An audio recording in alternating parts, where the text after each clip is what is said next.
ሴፍሻ ለምን አንተ ሾው መቅረብ እንደማልፈልግ በግልጽና በክብር ላስረዳ ፈልጋለሁ። አንደኛ በክብር አላወራኝም። የተናገርከው አሽሙር ነው መሰለኝ። ሰይፉ ፋንታሁን ዘረኛ ነው ከሚሉ የደቦ ፍርዶች መሃል እውነታው ምንድነው? የሰይፉ ፋንታሁን ዘረኝነትስ ምን ድረስ ነው? አዶናይ ለሰይፉ ፋንታሁን የላከው አነጋጋሪ ቁጣን ያዘለ ምላሽና ሰይፉ አዶናይን በአነጋገር በድርጊት በብዙ ነገር የተወላገደ ሰው በነውር ያጌጠ ሰው ነው ሲል እውነት ገልጾታል። በሁለቱ ታዋቂ ሰዎች መካከል የተፈጠረው ውዝግብ ምንድነው? እሱ ነው ጥፋተኛው እየተባለ ይገኛል። ጉዳዩን በመረጃና በጠራ ሁኔታ የሁለቱን ፍጥጫ ልናስቃኛችሁ ነው። እናንተ ብቻ ላይክና ሰብስክራይብ የሚሉ ነጭና ቀይ ቀለሞችን መታ ያደረጋችሁ አብራችሁን ጥቂት ስለቆማ አዶናይ ከካናዳ አዲስ አበባ ከገባ ወዲህ በየቀኑ ለቁጥር የሚታክቱ ቪዲዮዎችን ማጋራት ከጀመረ ወዲህ ምናልባት አንዳንድ ዘፋኞች የሙዚቃ ክሊፓቸው ከሚያገኘው እይታ ይልቅ የልጁ የላይክ መጠን በመቶ ሺዎች መቆጠር ከጀመረ ወዲህ በርካታ ወዳጆቹን እንደማፍራቱ ጥቂት የማይባሉ ተቃዋሚዎችንም እያስተናገደ ነው።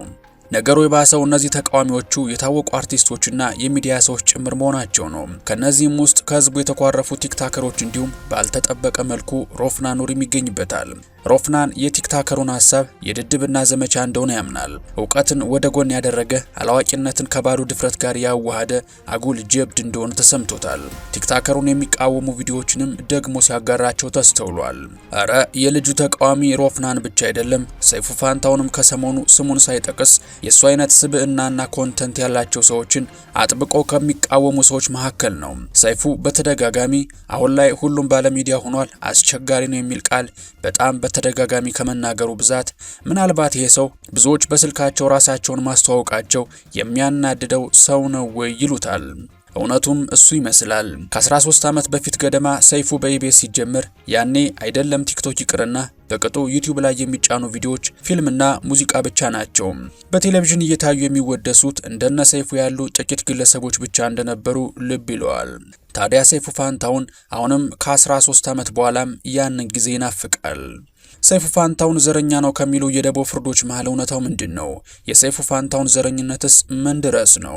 ይሄ ጥያቄ በርካታ ዓመታትን ወደ ኋላ ሊመልሰን ይችላል። ሰይፉ ዘረኛ ላለመባል በአንደኛው ሳምንት የኦርቶዶክስ ሰባኪ ካመጣ በቀጣዩ ሳምንት ኡስታዝ በማቅረብ አስከትሎም ፓስተሮችን በማቅረብ ከዚህ ፍርድ ለመሸሽ ሲጥር የኖረ ሰው ነው። ስለ ብሔርም ካወራን እንደዛው። ሰይፉ ዘረኛ ነው ካልን ትግራይ አለያም ኦሮሞ ብሎ ሳይሆን የሰይፉ ዘረኝነት እሱ ያላመነበትን እውቅናን የያዘ ሰው አጥብቆ ከመጽሐፉ የተቀዳ ነው። ለዚህም አዶናይ በምላሹ ያንተን ምረጡኝ ቅስቀሳ አልፈልግም ሲል ተደምጧል።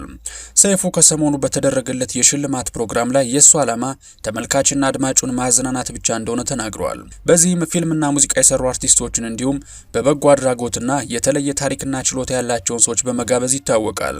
አዶናይ ጋር ሲደርስ ግን አዶናይን ፊት እንደነሳውና በክብር እንዳላናገረው አዶናይ በምላሹ ተናገረ።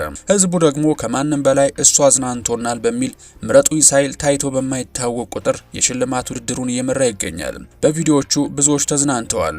ይሄ ወጣት ሙዚቃ የመስራት ግዴታ አለበት ወይስ ፊልም ላይ መተወን አሊያስ ለፍቅረኛው ኩላሊቱን መለገስ ይኖርበት ይሆን? ካልሆነስ የ300 ሺህ ብር ጫማ መጫመት ይጠበቅበታል? አሊያም በየቦታው እየተዝናኑ እንደ ላይፍ ኦፍ አቤል የቴሌቪዥን ፕሮግራም ላይ ቀርበው እኔን የሚያስጨንቀኝ ቁርስ በልቼ ምሳየት እንደምበላ ሳስብ ነው ማለት አለበት? ይህ የበርካቶች ጥያቄ ሆኗል። የአዶናይ አድናቂዎች አሁንም ቁጣቸውን እየገለጹ ይገኛሉ። ሰይፉ አዶናይን በአነጋገር በድርጊት በብዙ ነገር የተወላገደ ሰው በነውር ያጌጠ ሰው ሲል እውነት ገልጾታል። አዶናይ ሰዎችን ለማስተማር ሲል ማንም የማይደፍረውን ቃል በመጠቀም ሰይፉ የዘረኝነትና የጥላቻ ሱሱን ተወጥቶበታል ይላሉ የአዶናይ አድናቂዎች። በእርግጥ ይሄ የሰይፉ ንግግር ራሱ ሰይፉ የተናገረው ነው።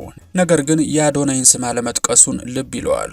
ዮኒ ማኛን እንደ ጀግና አቅርቦ ያሞካሸው ሰይፉ ፋንታሁን በለጋ ዕድሜው ሰዎችን በመርዳት በማስተማርና በማበረታታት የተጠመደ ወጣት አዶናይን ግን ባለ በሌላ አቅሙ ተጠቅሞ ሊጠልፈውና ሊያሸማቅቀው በየቀኑ እየደከመ ነው ይላሉ። አዶናይ የሚሰራው በወጣቶች ዙሪያ ነው። ሽማግሌው ሰይፉ ግን ወጣት አንቂዎች ለምን ተፈጠሩ ይመስል ጠምዶ ይዞታል። ወጣቱ ትውልድ የራሱን ታሪክ መስራት አይችልም ወይ ሲሉም ጠይቀዋል። የአዶናይ አድናቂዎች ወደ ሰይፉ ፋንታሁን ፊታችንን ስናዞር ደግሞ በሀገራችን የሚዲያ ዘርፍ ስራ ከ20 ዓመታት በላይ በስራ አሳልፏል። ከሀገሪቱ ጠቅላይ ሚኒስትር አንስቶ ዝነኛ ሰዎች ምናልባትም ከቴዲ አፍሮና ከሳያት ደምሴ ውጪ ሁሉም እሱ ላይ ቀርበዋል ለማለት ያስደፍራል። ብዙዎች በሱ ሾው ካስቀየሙት ሰው ጋር ታርቀዋል። የእንጀራ ገመዳቸውን ቀጥለዋል። አሮጌ ማንነታቸውን አውልቀው በአዲሱ ማንነታቸው ከህዝብ ጋር ተዋውቀዋል። በቅርቡ አንድ ትልቅ ሽልማት ተሸልሞ አመስግነነው ሳንጨርስ ሰይፉን የሚተቹ ድምጾች መሰማት ጀምረዋል። ዘመናችን ከሚደምቅበት መለያው አንዱ ቲክቶክ ነው። በቲክቶክ ታለንታቸውን ያሳዩን፣ ስራቸውን ያስተዋወቁን እንዳሉ ሁሉ ሰው ፊት የማይወጣ የተደበቀ ገመና አደባባይ ያሰጡ ህዝብ ይማሩበት ያሉም ነበሩ። ከነዚህ ውስጥ አንዱ አዶናይ ነው። አዶናይ ስላለፈበት ታሪክ ተቸግሮበት የነበረውን ጉዳይ ብዙ ሰው ለብቻ ምቆት ወደ ሞት የሚሄደውን ጉዳይ በአደባባይ ይዞት ወጣ። በድፍረት ማስተርቤሽን ሳደርግ ነበር አለ። ይህ በእኛ ማህበረሰብም ሆነ በቤተ እምነት ውግዘት የሆነ ነገር ሲያደርግ እንደነበር ግን ያ ያለፈ ታሪኩ እንደሆነ ተናገረ። ወጣቶችንም መምከር ጀመረ። ብዙዎች ቀልባቸውን ሰጡት። ማንንም አልሰማም በሚል ንግግሩ የሚታወቀው አዶናይ በሌላ ዘመቻ መጣ። ሰግጡ ደድቡ የሚል ይህ ንቅናቄ በቋሚነት በቲክቶክ በመጠቀም የራስን ብራንድ ስለመፍጠር የፈጠርኩት ሀሳብ ነው ሲል ቢደመጥም አዶናይ በመቶ ሺዎች የሚቆጠሩ አዳዲስ ተከታዮችን አስገኝቶለት አሁን ላይ ከ3 ሚሊዮን በላይ ህዝብ ይከተለዋል። ለዚህ ሁሉ ዝግብ መነሻ የሆነው መኪና የሚያሸልመው የቲክታከሮቹ ሽልማት አዋርድ ብዙ አወዛጋቢ ነገር ቢኖሩትም የአዶናይና የዩቲ ከፍተኛ ውድድር የምረጧቸው ቅስቀሳም የሚዘነጋ አይደለም። የሁለቱም ወዳጆች በየራሳቸው መንገድ ቢያግዟቸውም አዶናይ እስካለፈው ሳምንት ድረስ ማለትም ሴቷ ቲክታከር ዩቲ ሰይፉ ሾው ላይ ቀርባ ፉክክራቸው በ3000 ልዩነት ብቻ እስኪሆን መድረሱ ብዙዎችን ያስገረመና አንዳንዶቹን ያስቆጣ ጉዳይ ሆኗል። እሷ ሰይፉ ሾው ላይ ከመቅረቧ ከቀናት በፊት አዶናይ በጥፍ በሚባል ድምጽ ይበልጣት እንደነበር ልብ ይለዋል። የዩቲ ከሰይፉ ሾው መቅረብ በኋላ በተሰጣት ድምጽ አዶናይ እግር በእግር መከታተሏ ሳምንቱን ሙሉ ሰይፉን ሲያስተቸው ከረመ። ውድድር ላይ ያለን ሰው በግልጽ መርዳት በሚል የወቀሳ ጎርፍ በተለይ ከአዶናይ ደጋፊዎች ዘንቦበት ነበረ። ከቅርብ ጊዜ ወዲህ ሰይፉ ላይ ምን ነክቶት ነው እንደ አዲስ ጋዜጠኛ የሚያደርገው የሚያስብሉ ሾዎችን ለህዝብ ሲያቀርብ እንዲሁም ጥያቄዎችን በማቅረብ ትችት እየዘነበበት ነው።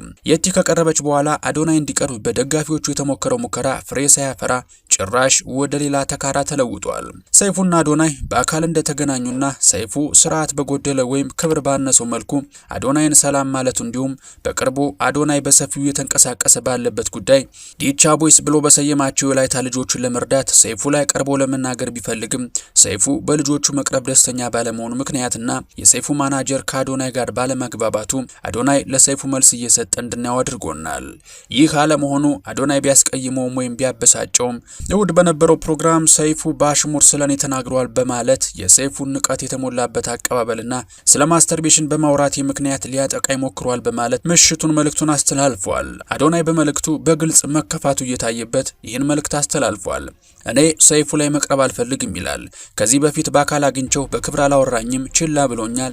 ከሁሉም ነገር በላይ እሁድ በአሽሙር ተናግሮኛል። እኔ ገመናዬን ይፋ ያደረኩት ሰዎች እንዲማሩበት እንጂ ስድ ሁኛ አይደለም ይላል። እኔ ሽልማቱን ባሸንፍም ብሸንፍም ግድ የለኝም፣ ምርጫ ቅስቀሳ አያስፈልገኝም። እኔ ዓለማዊ ከሆነ ነገር ጋር ተለያይቻለሁ ሲልም መልእክቱን ይቀጥላል። የሰው ጭብጨባ ያስደስተኝም፣ ጥላቻ አይጥለኝም። የሰውን መጥፎ ነገር ከምታጎላ ትንሿን ጥሩ ነገር ብታበረታታላለው ሲል ንግግሩን ይደመድማል። ይህም ንግግር ዛሬ ሶሻል ሚዲያውን ወጥሮ ይዞታል። ማን ነው ጥፋተኛ? ፍርዱን ለናንተ። ወድ የኢትዮ ትሩዝ ቤተሰቦች ለዛሬ ያዘጋጅንላችሁ መረጃ ይመስል ነበር። ሀሳብና አስተያየታችሁን በነጻነትና በጨዋነት ሀሳብ መስጫ ላይ ብታሰፍሩልን ይደርሰናል። በቀጣይ በተሻለ ቪዲዮ እስከምንገናኝ ሰላማችሁ ብዝት ይበልልኝ። ቸር ቆዩልኝ።